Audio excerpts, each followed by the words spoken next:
Sveiki visi, norintys drauge atverti duris į kultūrą. Pavasaris bando atverti širdis, o kinas atverti akis. Taip skelbė prieš kelis metus kino pavasaris. Neišimtis ir šie metai, skelbintis jau 20 kartą kino šventę ir siūlantis įsileisti kinematografinę realybę, kas sužydėtų mūsų sielos. Žinoma, be kino laidoje dar bus teatras, muzika ir parodos. Tad būkim drauge, nes jau atveriame duris į kultūrą. Festivaliui Kino pavasaris 20. Vilniaus mažajam teatrui 25. Ir opera Zuikis puikis tiems, kuriems dar nėra net 10. Kultūros jubiliejai. Laidoje durys atsidaro netrukus.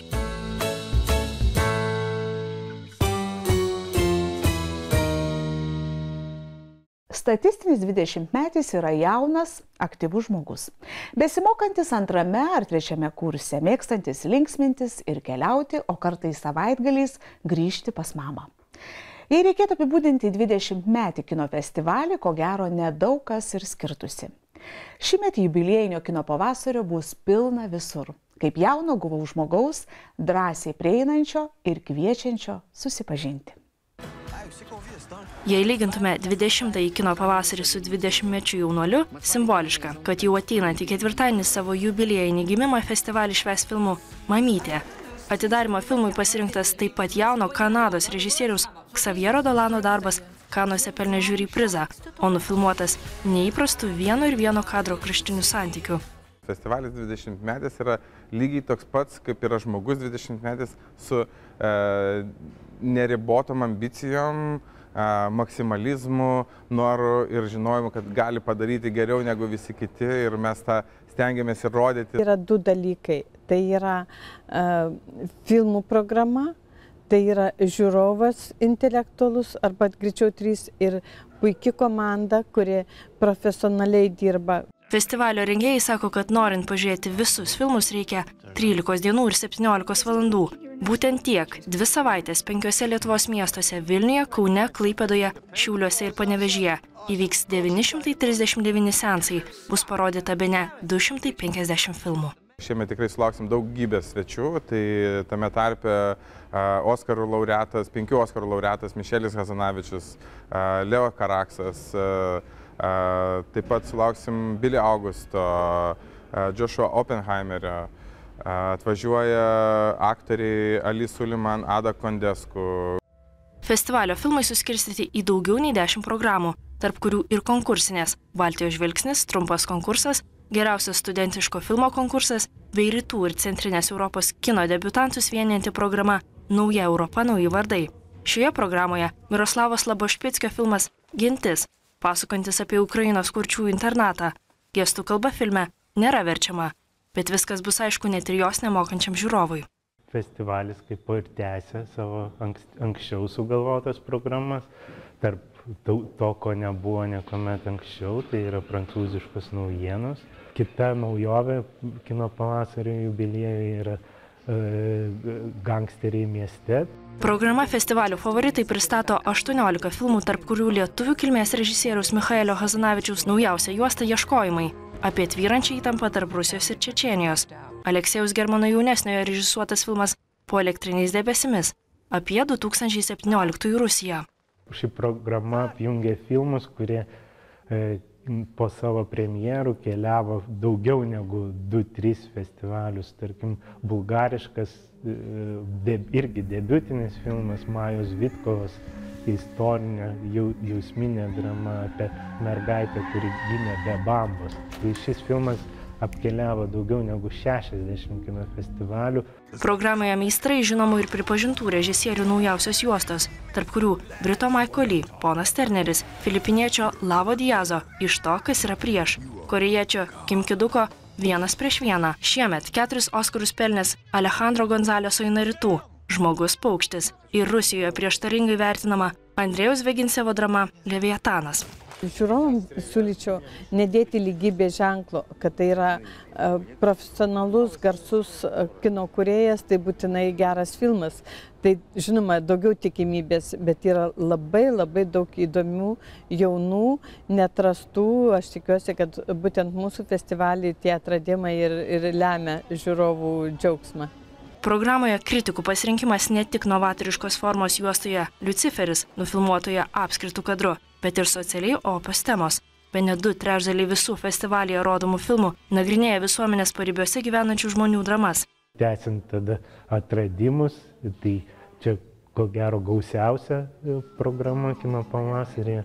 Labai gausu Azijos kiną, bet išsiskiria ir Iranas. Mergina grįžta naktį namo viena, tai savotiškai naujas žanras, vampyrų vesternas. Kino teatruose pažinti įvairų, skaudinantį ir džiuginantį pasaulį kviečiantis festivalis pristatys ir per 100 lietuviškų ar su Lietuva susijusių filmų. Programoje dokumentika, retrospektyvos ir 20 skirtingų miesto vietų vykstantys renginiai. Pasveikinti 20-ąjį kino pavasarį su gimtadieniu, nueidami bent į vieną filmą, turite 2 savaites, nuo kovo 19 iki balandžio 2 dienos.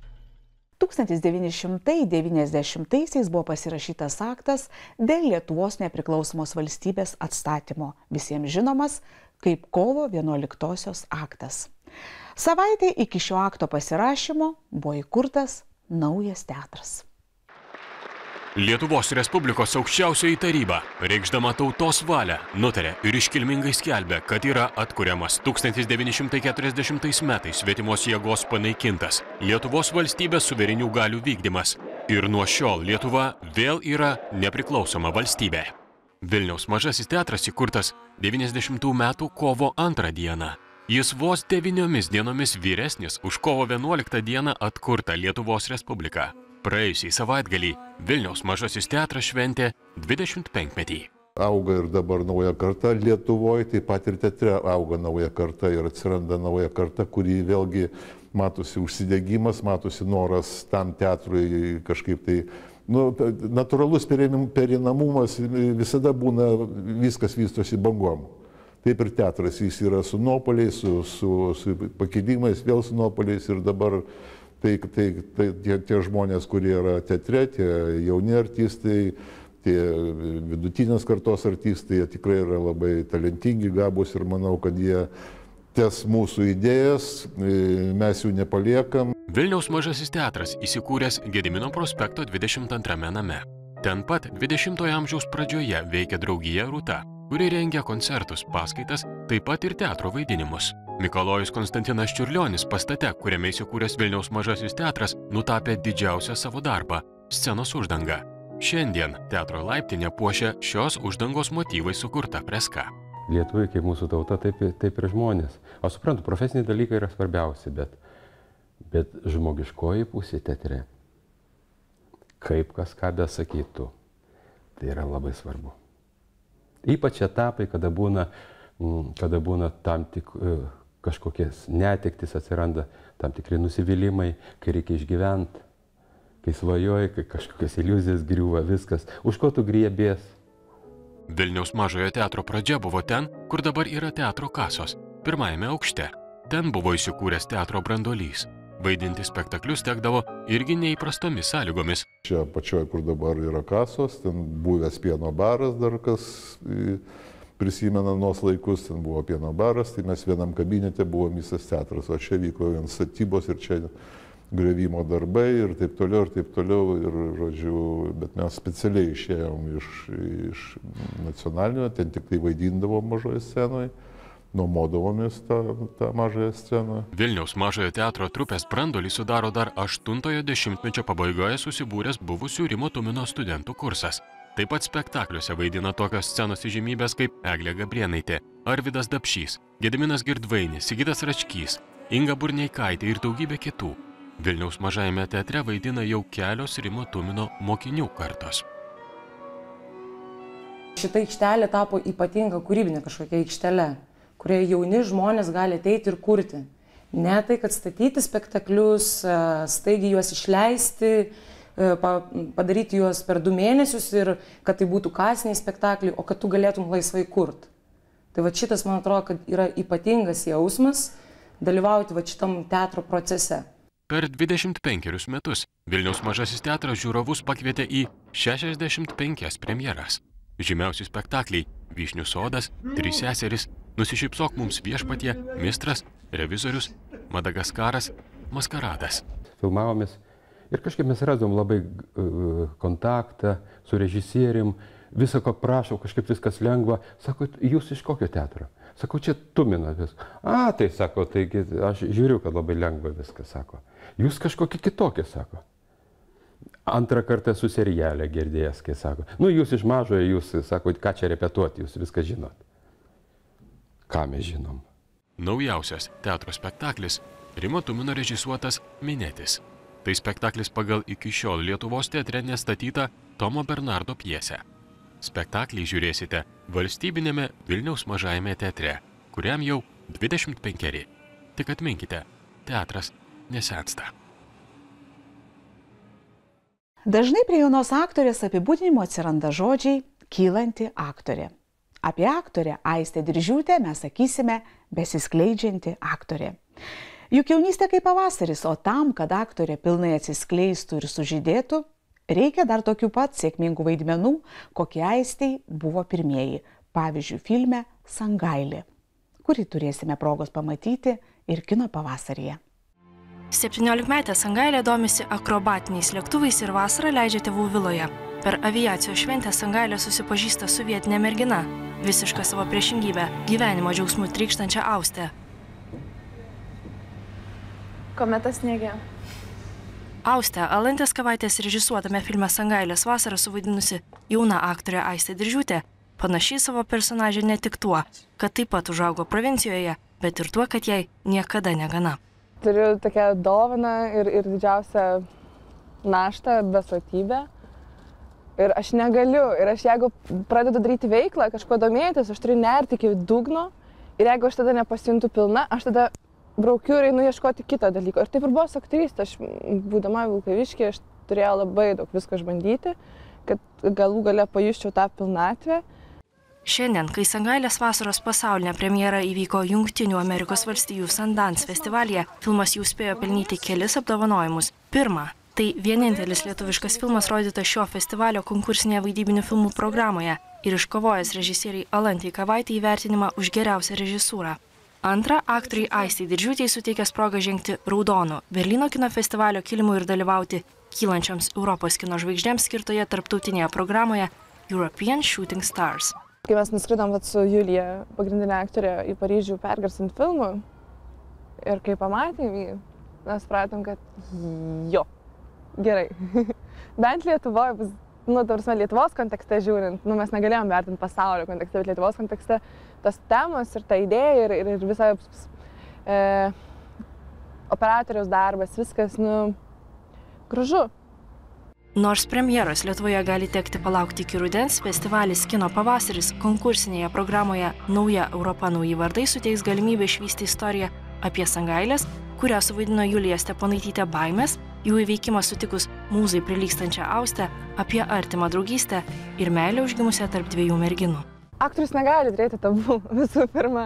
Tai yra tavo darbo įrankis, tu turi aiškiai atskirti, kad ir kaip tai yra nelengva. Ir gal tai dabar naiviai skamba iš 23 metų mergaitės, bet, tokia mano siekimybė ir kol kas aš to labai tikiu ir vadovaujuosi, kad aš esu aš, Aistė yra Aistė, bet mano kūnas, kiekvienas mano plaukelis yra skirtas visiems mano personažam, aš jo neturiu.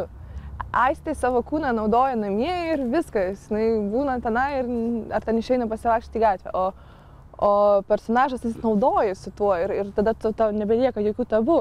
Šiandien Aistė kuria vaidmenis Panevėžio Juozo Miltinio dramos teatre, o antroji vaidybos kine patirtis šių metų pradžioje pasirodžiusi britų režisieriaus Roberto Mulono juosta Mes dainuosim, paremta tragiškais 91 sausio 13-osios įvykiais. Teatras yra mano tėtis. Aš iš jo mokiausi, aš su juo augau ir jis mane gvildeno. Kinas yra mano mylimasis. Aš myliu. Tėtį gerbiu, o mylimai myliu. Ir kaip tu gali pasverti, reikia ir to. Leis pečius. Man atrodo, kad kūrėjas tampa tuo aukščiausiu jų kūrėju, kai jis šalia to, ką jis daro, kuria, jis neša ir socialinę žinią, ir turi poziciją tvirtą, ir jis gali padėti, pasikeisti, užaugti, įkvėpti. Tai būtų aukščiausia siekiamybė. Nu, jo, taip. Šiemet yra paskutiniai Aistės mokslų Lietuvos muzikos ir teatro akademijos vaidybos kurse metai, tačiau jos studijos truko ne 4, o 5 metus. Iš pirmo karto neįstojusi metus jį mokėsi miuziklo Vilniaus kolegijoje ir bandė dar kartą, nes Aistei niekada negana. Aš stojau pirmą kartą, rinko kursus Giniotis ir Vaitkus, kino kursą. Ir manęs nepriėmė, aš iškritau iš 2 turo. Ir aišku, buvo ašarų pakalnė, bet aš puikiai suprantu, aš esu labai jiems dėkinga šiem pedagogam, kad manęs nepriėmė. Nes tai būtų visiškas mano savimėlės paglostymas, niekas nebūtų pasikeitę mano gyvenime, nebūtų įvykę didelių virsmų ir taip toliau, o tas toks daugštelėjimas per veidą, paplekšnojimas, kad mergaitė, nusileisk ant žemės. Matyt, to reikėjo tam, kad šiandien Aistė Diržiūtė, užaugusi Vilkaviškyje, kiltų ne tik į Lietuvos, bet ir Europos kino ir scenos aukštumas. Su pirmu filmu, būdama pirmoji lietuvė, Berlyne apdovanota kaip kylanti jaunoji aktorė. Pamėnkalnio galerija yra tokia sostinės galerija, kurios langai žvelgia į 4 gatvių sankirtą – Pamėnkalnio, Jogailos, Islandijos ir Pylimo. Tad keliaujant visomis šiomis gatvėmis didelė tikimybė, kad pažvelgsite į galerijos langus ir kas yra už jų, kokia šį kartą ten paroda. O šį kartą menininko Dainiaus Trumpio paroda Langai. Jūs kviečiat į parodą pavadinimu Langai. Taip. Gal aš galiu jūs pirmiausia pakviesti pažiūrėti pro šitos langus? Į kitą pusę? Į kitą pusę. Turbūt nedaug skirtumų tarp tos pusės ir anos pusės. Sakot? Manau, ten šviesu, čia šviesu. Žiūrint pro savo vidinius langus, tai ir prasidėjo visa kūryba. Kai pamačiau, kad mano langai labai purvini, labai dulkėti, labai daug užteršti visokių ideologijų, visokių religinių dogmų. Pro truputį krapščiau, jo, ir prasidėjo. Ir dabar mes matom tai, ką jūs pamatėt. Galima sakyti, taip. Pats lūžis, pats tas prakrapštimas įvyko keliaujant. Tai buvo Sikime Indijoje ir kai aš pajutau tą dvi lango pusės. Supratau, kad tos pabaigos mirties būsenoje atsiranda kažkoks gimimas, kažkokia balta šviesa ir mirtyje yra, kai jau pasieki patį dugną, pačią juodumą ir tada atsiranda šviesa. Žiūrėkit, dabar labai populiaru tapyti laidotuvės. Tai estetika ir šiurpi estetika, bet in estetika ir ją įdomu žiūrėti. Nežinau, man visai patiko tapyti didįjį reaktorių Mašą, kuris susprogo Černobylyje. Parodos aprašyme parašyta taip, kad žiūrovui kyla daugiau klausimų negu pateikiama atsakymų. Na, taip, nes man pačiam, kuriant parodą, kilo daug klausimų, nes teisingai suformuotas klausimas, jisai jau ir kaip atsakymas. Kokiu dažniausiai tuo klausiamuoju žodžiu prasidėdavo jūsų klausimas? Greičiausiai, kad kodėl arba įdomu, kodėl. Menininko užduotis yra būtent atspindėti tai, kas yra už lango, ar reaguoti į tai? Ir taip. Reaguoti ir atspindėti. Dažnai iškreipti visą tai, kas vyksta ir tuo pačiu iškreipimu suaštrinti visą tai, kas vyksta. Šiandien tokia situacija aplinkui mus. Kažkokia tvyranti nuotaika, tokia labai panaši. Jo. Būtent, todėl tokie čia jie ir yra, kad situacija tokia. Ir ta situacija jau daug dešimtmečių ir kai pradėjau gilintis į pačią istoriją ir tos faktus, pasirodo, kad ne tik dešimtmečių, bet ir šimtmečių ta situacija tokia. Ir mes šiandieną nieko neišskirtiniai, kas buvo prieš 100 metų, prieš 200 metų, viskas tas pats, truputėlį forma keičiasi. Gal mene nereikia to, kas yra ten? ten ir taip mums gana. Gal mes norim meną matyti, kuris mus įkvėptų. Menas neturi būti visada patogus. Jis gali būti nepatogus, tada jis sujudina ir verčia mąstyti. Gal netgi mąstyti labiau nei žinios per televiziją. Ne? Kambodžoje, buvusioje aukštoje mokykloje, iš kurios raudonieji khmerai padarė koncentracijos stovyklą. Vietiniai žudė, kaimynai kaimynus. Ir 17 000 žmonių. Iš jų išliko iš visos tos, per 3 metus išžudytų, išliko 7 gyvi žmonės. Ir tos lentos čia yra piešimo, matematikos ar braižymo lentos klasėse. Jos ir buvo tokios, ten buvo kankinami žmonės, o tos lentos ir buvo nuo mokyklos laikų. Ir jos viską matė. Daug kas nepatogu aplink mus. Ir taip steriliai mums pateikėt, kad tai mums atrodo nebe taip tragiška. Džiaugiuosi, kad toks jausmas, kad nebeatrodo taip tragiška, nes jeigu nusivalai langus, turbūt nieko tragiško nebėra, nes tai žmonės, tai mes darom, ne kas nors kita.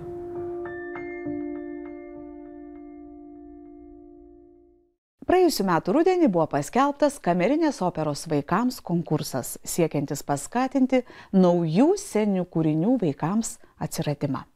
Šiais metais Lietuvos nacionalinis operos ir baleto teatras ir Lietuvos kompozitorių sąjunga išrinko konkurso nugalėtoją. Štai jis, Zuikis Puikis, tylos, jis dar miega. Opera Zuikis Puikis kamerinės operos vaikams konkurso nugalėtoja. Konkurso komisija nugalėtoją rinko pagal kūrinio eskizus, libretą, numatomą atlikėjų sudėtį, muzikinių temų pavyzdžius ar scenografijos pavyzdžius. Ir svarbiausia, kūrinys turėjo sudominti 3-7 metų įnoringuosius klausytojus. Aš atsiprašau, jūsų Zuikis Puikis nedomina? Jūs gal domina Zuikis Puikis, atsiprašau? Gal jūs Zuikis Puikis nedomina? Nacionaliniam operos. Jūs gal domina Zuikis Puikis? Konkursas, kurį inicijavo Operos ir baleto teatras ir partneris Lietuvos kompozitorių sąjunga. Šio konkurso tikslas buvo atrinkti sceninį veikalą, tai konkrečiai operėlė, kuri būtų tinkama kameriniai erdvei, tai yra konkrečiai kameriniai saliai. Operos ir baleto teatro, tai yra kamerinė vaikiška opera. Kompozitoriaus Sigito Mickio kamerinė opera vaikams Zuikis Puikis pastatyta pagal populiarią Eduardo Mieželaičio poemą, kurią girdėję esame visi.